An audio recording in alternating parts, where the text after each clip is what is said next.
Assalamualaikum warahmatullahi wabarakatuh. Selamat siang teman-teman semua, teman-teman R2 Manajemen, Fakultas Ekonomi Universitas Negeri Muhammadiyah Purworejo, dan yang kami hormati Bapak Galih selaku dosen PKN.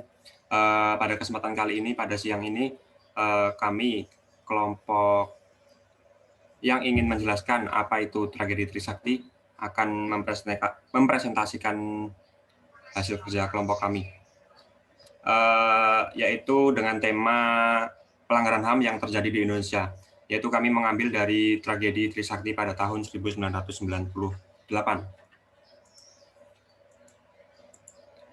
Sebelumnya, pada pertemuan kali ini, saya ingin memperkenalkan diri. Nama saya Deden Rahmat Yusdan Pratama, dengan nomor induk mahasiswa 202210207. Dan yang kedua ada teman saya yaitu Hanifah Suryandari dengan NIM 202210060. Dan yang ketiga ada Aulia Salsabila dengan nomor induk mahasiswa 202210061. Dan yang terakhir yaitu ada Nada Diva Saintira dengan nomor induk mahasiswa 202210070. Oke, langsung ke materinya. Sebelumnya, apa itu tragedi Trisakti pada tahun 1998? Tragedi Trisakti ini mungkin sudah sangat melekat sekali diketahui oleh seluruh masyarakat Indonesia, tentunya kalangan para pejuang zaman dahulu. Pada tahun 98 ini tuh terjadi krisis ekonomi di Indonesia. Nah, pada saat ini juga itu terjadi pelanggaran HAM, dan yang terkenal sekali yaitu pelanggaran HAM tragedi Trisakti. Oke, yang pertama yaitu di sini kami akan menjelaskan latar belakang yang terjadi pada tragedi Trisakti, dan yang kedua ada kronologi dan korban tewasnya, dan yang ketiga yaitu dampak tragedi Trisakti, yang keempat pelanggaran HAM yang terjadi, dan yang kelima atau yang terakhir yaitu solusi apa sih yang dapat mengatasi tragedi Trisakti pada saat itu untuk sekarang ini. Oke, untuk materi ini akan saya bacakan. Apa sih latar belakang tragedi Trisakti pada tahun 1998? Oke, yang pertama itu pada zaman dahulu itu terjadi kekacauan ekonomi di Indonesia. Tentunya kondisi ekonomi di Indonesia itu pada saat itu mengalami ketidakstabilan pada tahun 1998. Dipengaruhi krisis keuangan Asia sejak tahun 1997 sampai dengan 1999. Dan pada saat itu tuh menjadi penyebab tragedi Trisakti, karena banyak rakyat yang sengsara sehingga mahasiswa pun bergerak.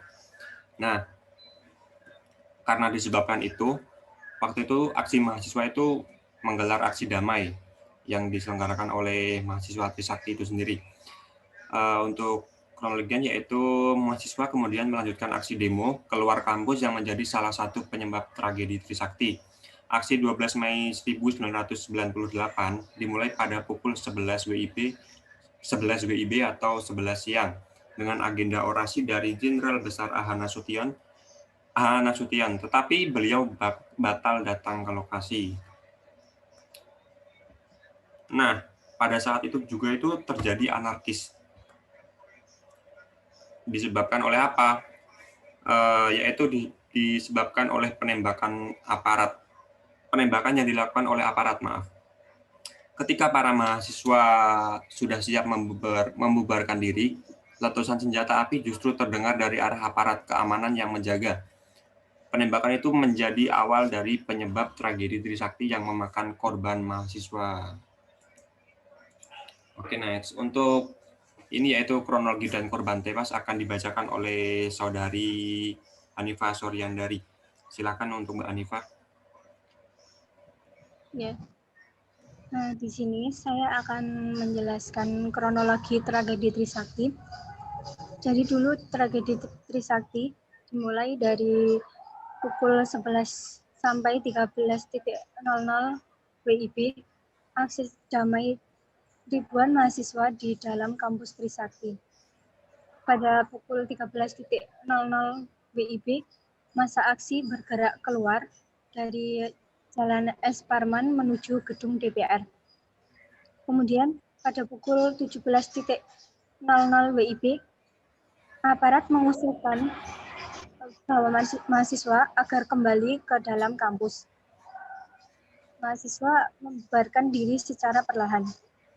Pada pukul 17.15 WIB, ada tembakan dari arah belakang barisan mahasiswa, sehingga mahasiswa lari menyelamatkan diri ke dalam gedung kampus. Tetapi aparat terus menembaki dan melempar gas air mata ke dalam kampus. Pukul 17.15 sampai 23.00 WIB, situasi di kampus semakin tegang, menjadikan korban luka berat dilarikan ke RS Sumber Waras. Adapun 4 tokoh mahasiswa Trisakti yang tewas, yaitu 1. Hafidin Royan, 2. Elang Mulia Lesmana, 3. Hendiawan Sle, 4. Heri Hartanto. Selanjutnya akan dijelaskan oleh Saudari Aulia Salsabila. Dipersilakan. Ya, yang ketiga ada dampak tragedi Trisakti. Yang pertama ada gugurnya beberapa mahasiswa sebagai pahlawan reformasi, yaitu ada 4 mahasiswa, ada Elang Mulia, Hafidin Royan, Hendriawansi, dan Heri Hartanto. Mahasiswa tersebut wafat pada tanggal 12 Mei 1998. Yang kedua, mundurnya Soeharto dari jabatan sebagai Presiden Republik Indonesia. Soeharto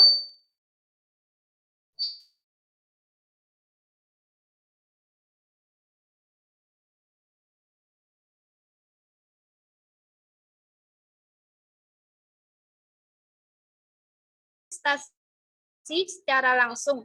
Tanggal 12 hingga 20 Mei 1998 adalah periode yang teramat panjang. Yang ketiga ada lumpuhnya perdagangan. Tragedi ini menyebabkan lumpuhnya jaringan distribusi perdagangan. Jaringan perdagangan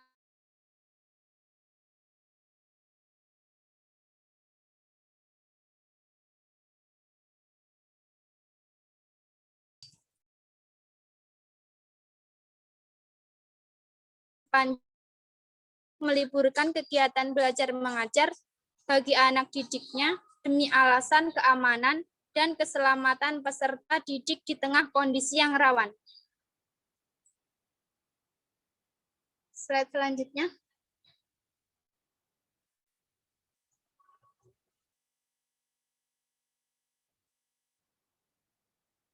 Yang kelima, ada investor meninggalkan Indonesia.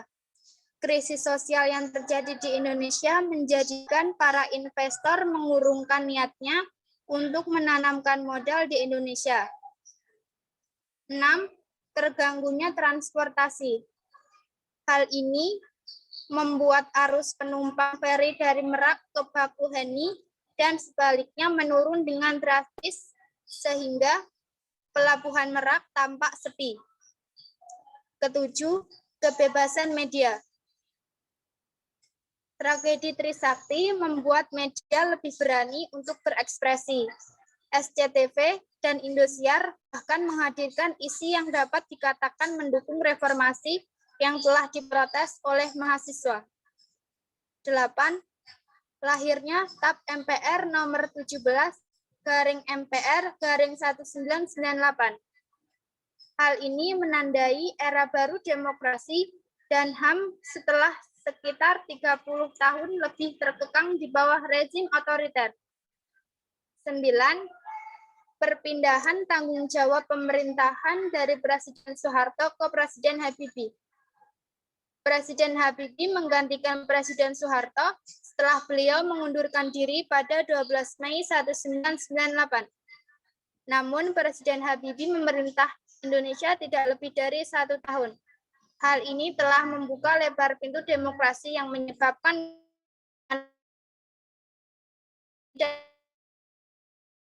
Untuk selanjutnya, Saudari Nada.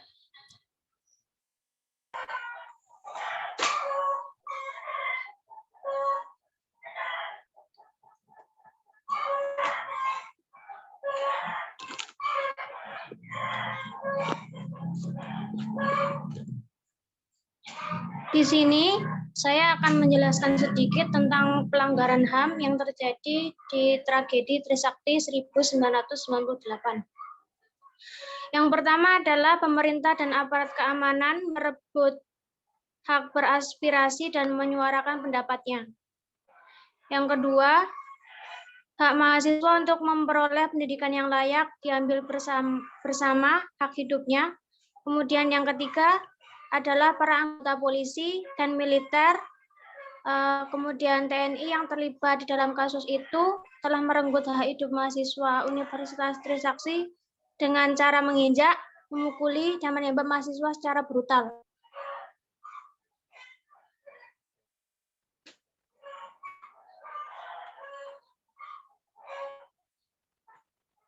Kemudian selanjutnya adalah solusi yang dapat dilakukan untuk mengatasi tragedi Trisakti 1998.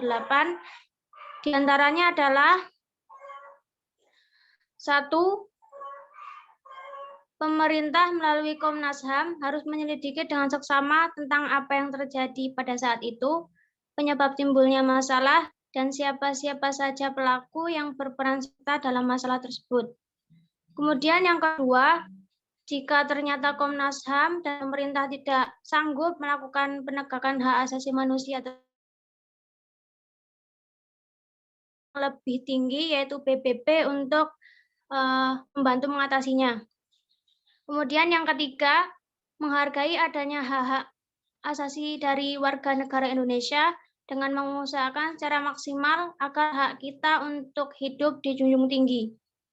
Yang terakhir, yang keempat, pemerintah yang berwenang harus menegaskan hukum yang berlaku yang berkaitan dengan jaminan hak asasi manusia di Indonesia.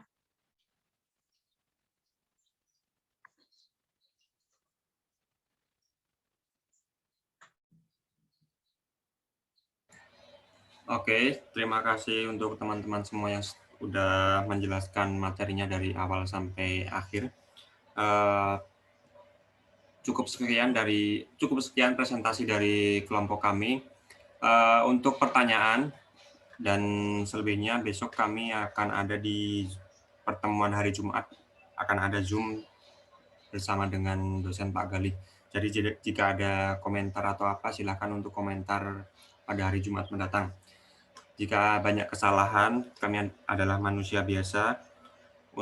Maka dari itu, ini akan kami tutup. Wassalamualaikum warahmatullahi wabarakatuh.